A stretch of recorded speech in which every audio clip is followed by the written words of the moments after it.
Vous êtes bien sur le plateau de KNF et oui, votre quotidienne tous les jours sur Éclair TV, chaîne numéro 23 de votre satellite. On se retrouve à midi, 18h mais aussi 23h. Et oui, pour vous parler un petit peu de tout ce qui se passe en Guadeloupe et bien sûr pour vous présenter les forces vives de l'île. Et lorsqu'ils sont de passage en vacances ou peut-être sur le long terme, eh ben on les reçoit. Et la place à la musique, je reçois un artiste qui adore le hip-hop. Il a une plume, vraiment une plume comme personne. Il est avec moi sur le plateau. L'homme que l'on nomme l'expressif XP Kanoufé. Qui genre? Et bien, si mal, en content vous. Et c'était, il devait devenir footballeur professionnel, ce gars-là. Et oui. C'est pas vrai, faut pas l'écouter. Hein. Le gars devait être plus fort que Claudio Beauvu ou limite à le même truc, le gars.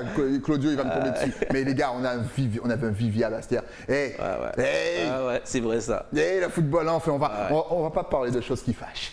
On est d'accord. On va parler de musique. Donc toi, ton milieu, justement, c'est le milieu urbain. Tu as commencé à quel âge? J'ai commencé en 96, 97. Okay. Donc c'est l'époque où on commençait à connaître le hip-hop Guadeloupe, donc en créole.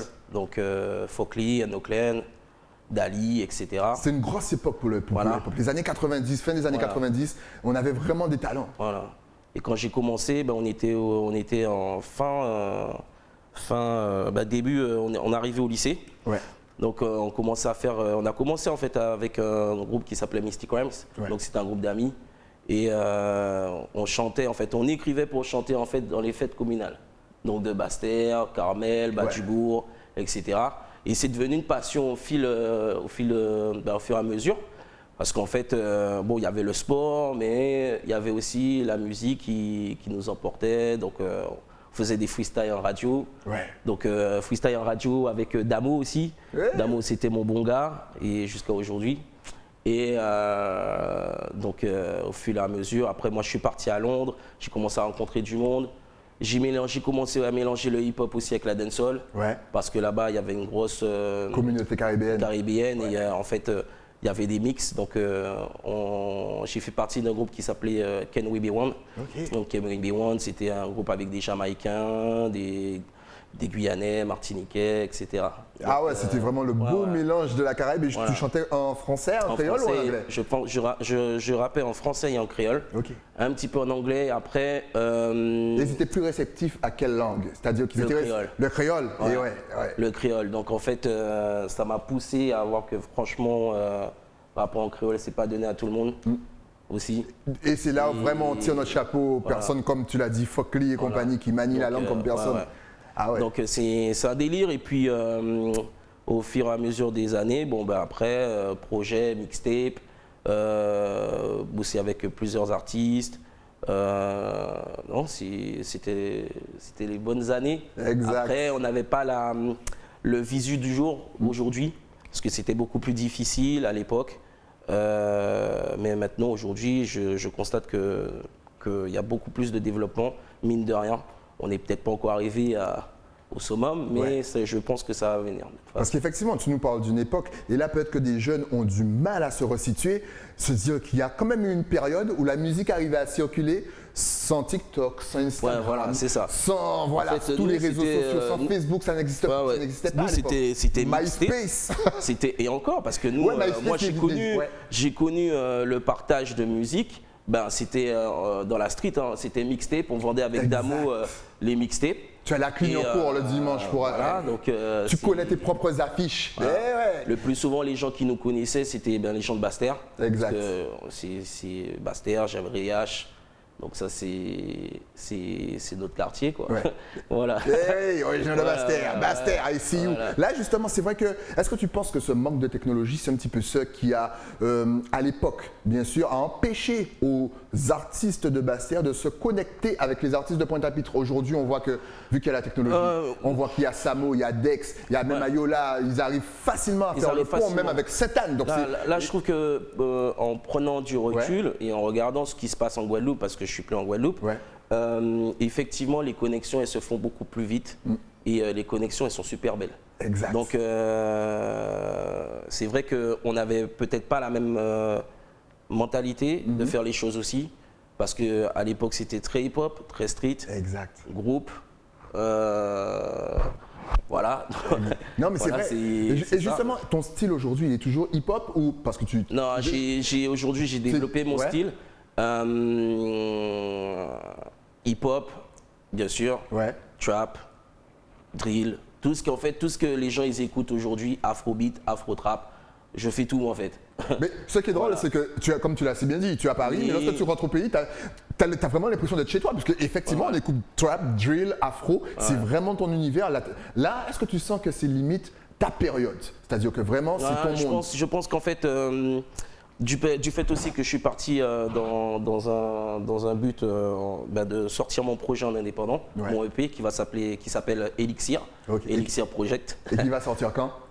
D'ici la fin de l'année. Ok, voilà, donc restez connectés. De toute façon, on va vous donner toutes les adresses sur les réseaux sociaux. Donc voilà, donc effectivement, en étant en indé, ça prend un petit peu plus de temps mais il y a des connexions qui commencent à se faire. Donc de quoi sera composé cette EP? Est-ce qu'il y aura des featuring? Combien de morceaux? Alors il y a des feats, je parle pas, je dis pas les noms. Ils veulent toujours teaser le truc. Voilà. Il y aura ça sera quoi? Ça sera la jeune génération ou ça sera vraiment des amis avec qui tu as grandi ou les anciens artistes? Non, il y aura des gens. Il y aura des... Oh là là là là. Il y aura du monde. Voilà. Ok. Donc sur Paris, on est en train de travailler ça depuis là, bientôt 1 an sur ce projet-là. Donc voilà. Avec qui justement travailles-tu sur Paris? Alors sur Paris, je travaille avec Black Kraken. Donc c'est un ingé qui a sa structure. Donc une bonne structure où je l'ai rencontré par hasard dans un autre studio qui s'appelle BuzzLab. Et la connexion, en fait, c'est un Guadeloupéen. Et la connexion, elle est. Voilà. On dit real recognize real. Exactement, les vrais reconnaissent les vrais. C'est ça, c'est ça. Parce qu'en fait, à un moment donné, sur Paris, tu as beaucoup d'artistes, beaucoup de connexions. Tu peux avoir tout ce que tu veux, mais il faut suivre les bonnes personnes. Parce qu'effectivement, il y a beaucoup de fake. Et justement, on a vu plein de clips. C'est vrai qu'à l'époque, tu postais énormément de clips, tu étais très productif, mais tu n'as jamais sorti d'album en soi? Pas sorti d'album. C'était vraiment single par single? Non, pourquoi? Pour la simple raison que sur Paris, avec des amis, donc que ça, ils avaient créé une structure de production. Et en fait, on s'est fait avoir. Voilà, on s'est fait avoir par une personne. Je ne citerai pas son nom, je n'ai pas le temps pour ça aujourd'hui. Mais ça fait partie des erreurs, mais il faut rebondir à chaque fois.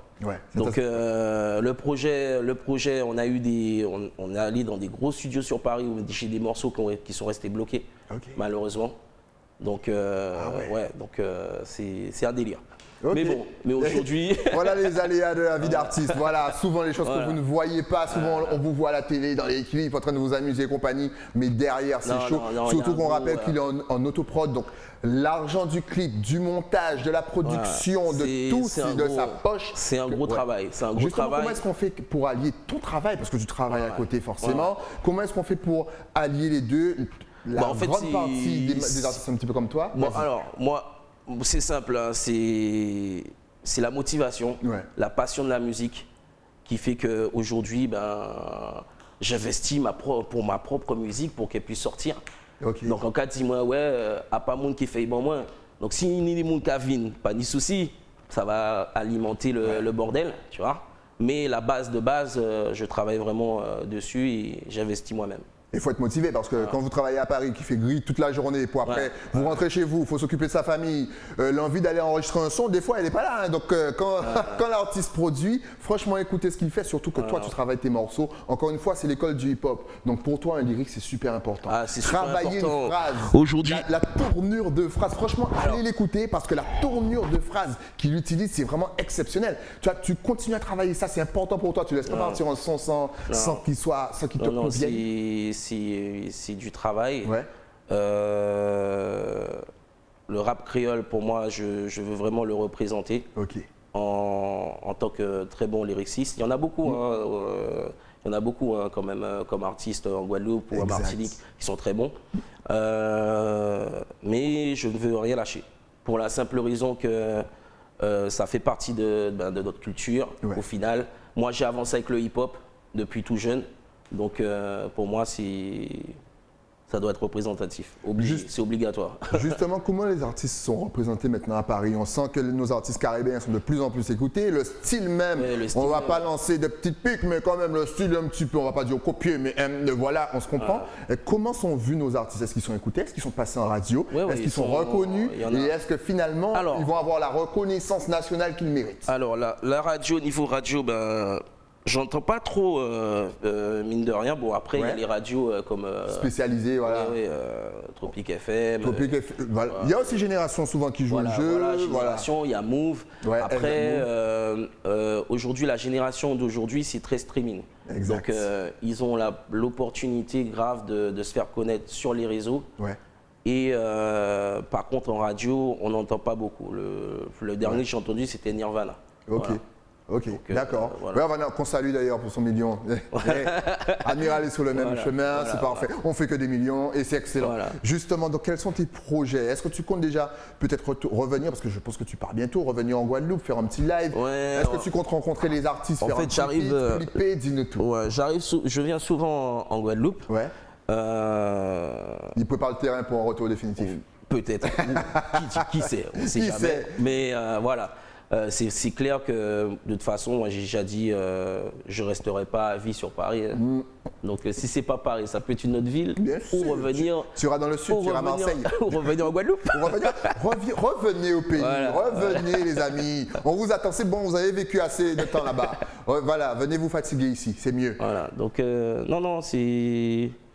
De toute façon, peu importe l'endroit où je serai. La musique sera là. Elle sera là. Ok. Est-ce que tu penses qu'aujourd'hui c'est important, encore une fois on revient au clip, est-ce que c'est important pour ta musique même d'être clippée? C'est-à-dire qu'est-ce que tu penses que aujourd'hui, c'est une obligation? C'est une obligation, pourquoi? Parce qu'en fait, je te donne un exemple simple.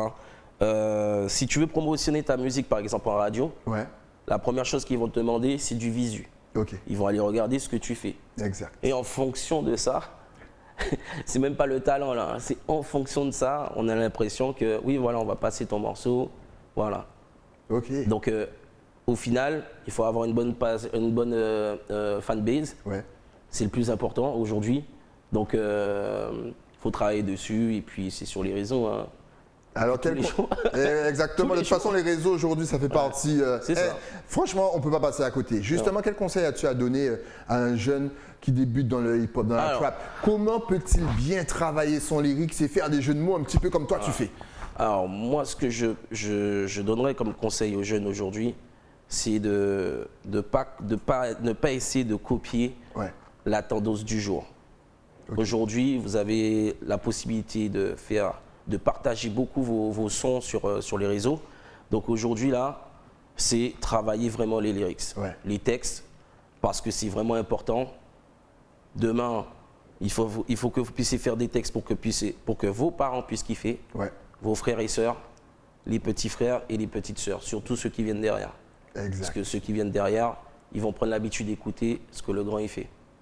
Donc c'est comme ça. Pour moi, c'est ce conseil que je donnerais à tous les jeunes aujourd'hui et pas laisser mon parler en tête à franchement, fais ça, ils ont envie fait et puis même si ça capte un petit peu piston, écrit son, mais il vaut mieux sortir quelque chose de qualité que de lâcher des Exactement, des histoire de dire de lâcher. Voilà, il faut être fier de son morceau même 10 ans après. Exactement. C'est ça. Mais en tout cas, XP, l'expressif, n'hésitez pas encore une fois à aller sur ses réseaux, à aller sur YouTube, taper et partager, liker bien entendu son travail parce qu'encore une fois, c'est lourd. Allez écouter, franchement, c'est un lyriciste et justement, on va en profiter pour donner tes adresses sur les réseaux sociaux. Est-ce que tu es connecté sur Facebook, Instagram, Twitter, Snapchat, TikTok? Est-ce que tu as tout ça pour que les téléspectateurs puissent te suivre? De toute façon, ça va s'afficher juste ici.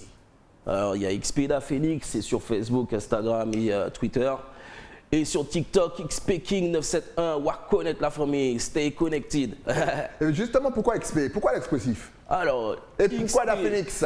Alors, de base, on m'appelait Express. Ça, c'était quand j'étais en Guadeloupe à Basse-Terre. Ensuite, arrivé à Londres, c'est les Anglais qui m'ont appelé XP. Parce que c'était plus simple pour eux de dire Express. Et mon premier projet mixtape que j'ai sorti sur Londres s'appelait expressif volume 1. Ouais. Et en fait, j'ai gardé l'expressif pour la SACEM aussi.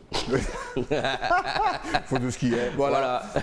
Et puis, en général, les gens ils m'appellent XP. Hein, voilà quoi. Après, l'expressif, c'est la maturité, c'est. Et si on fait un tour du monde pour nos futurs peut-être étudiants, quel est le meilleur pays, je dirais, pour vivre? La France ou l'Angleterre? L'Angleterre. L'Angleterre? Tu penses que nous, Caribéens, on est plus pour toutes les générations, moi je conseille l'Angleterre. Okay. Parce que l'Angleterre, ça te permet d'avoir un autre... en fait, il y a tellement de cultures différentes. Ouais. Et le pire, c'est que tout le monde se mélange. Ok. Contrairement à ce que j'ai vu sur Paris, c'est... Ouais, ça vient, mais c'est difficile. Ça prend, mais des fois ça dépend. Ça prend, mais ça dépend. Voilà. Okay, mais à Londres, ouais, franchement, les jeunes, entre les deux pays, hein, voilà. Après, n'oublie pas de revenir en Guadeloupe. Exactement, le retour au pays est important. C'est important. Justement, tu travailles aussi avec les hits locales. Avec les hits locales, c'est autre chose. Justement, comment la rencontre s'est passée avec Kaiser? Kaiser, c'est par rapport à sa femme. Ouais. Et tranquillement sur Paris, il a pas mal d'objectifs, pas mal de choses qu'il veut développer aussi sur Paris pour la culture antillaise, donc pour la musique antillaise. Donc, comme on est sur la même longueur d'onde, fallait bien que ça arrive, qu'on puisse se rencontrer. Exactement. Big up Kaiser, toi. Big up, il fallait forcément faire un petit clin d'œil. Justement, est-ce que les artistes caribéens sont un petit peu plus proches à Paris? C'est-à-dire que est-ce que vous êtes mélangés? Est-ce que vous arrivez mieux à vous connecter pour pouvoir peut-être après nous donner un projet, que ce soit featuring, que ce soit album, que ce soit, je sais pas. Bon, on se capte, on a aussi un groupe créé par un frère qui est DJ. Okay. Donc on partage nos morceaux, la promo, etc. Et, on peut vous retrouver sur des mixtapes par exemple. Ou par exemple Tronic, c'est quelqu'un que je connais très bien aussi. Baster. Après il y en a pas mal qui ont arrêté, comme ceux qui ont continué. Mais c'est vrai que la connexion peut se faire aussi sur Paris. Mais ça dépend, ça dépend. C'est toujours une question de vibes. C'est une question de vibes, hein. C'est voilà. Donc, au top. En tout cas, XP, merci d'être passé sur le plateau pour nous parler de ta musique. On espère vraiment que tu retournes au pays définitivement et tout. Parce que là, je te dis encore une fois, je sens que c'est ta période. Trap, drill, hip-hop. Là, maintenant, c'est le moment. Tu vas revenir, tu vas les éclater. Et puis après, tu vas jouer en nation, tu vas même pas comprendre. Tu vas faire un feat avec tous nos artistes là, ici, déjà passés. Et les gars, vous allez vous envahir les États-Unis, les îles à côté et même la France. Ils vont vous demander de monter, vous allez dire non, on est mieux chez nous ici. On est mieux chez nous. En tout cas, n'hésitez pas à aller sur son YouTube, partager sa musique, écouter, liker. Artiste, si vous aimez, n'hésitez pas à le contacter, faire un petit featuring. Moi, je suis super, il n'y a pas de souci, moi je suis super ouvert, donc il n'y a pas de galère. Moi, mais connectez-vous entre vous les artistes, on veut du son, on veut de la musique, toutes les générations. Merci à toi en tout cas. Justement, si tu avais un dernier message à faire passer à toute la Caraïbe, Guadeloupe, Guyane, La Réunion, même Haïti, Jamaïque, Dominique, Saint-Martin. Je ne m'arrête pas Moli, et il faut avancer. Ne laissez personne dire que vous êtes nul ou quoi que ce soit. On est tous forts dans nos têtes. Et une fois qu'on va tous être connectés, ça va faire mal à beaucoup de personnes. Faites-moi confiance. Et vous avez entendu, lui-même il le dit, une fois qu'on sera tous connectés, on va faire mal aux gens. Merci encore à toi, longue vie à ta musique et à ton art. Et on se voit très vite quand tu vas revenir définitivement ici. Tu vas repasser sur le plateau pour nous dire oui, l'adaptation s'est faite comme personne. Oui, on se revoit très vite. Nous, on se revoit bien entendu avec un nouvel invité, mais ça c'est après la pub. À tout de suite.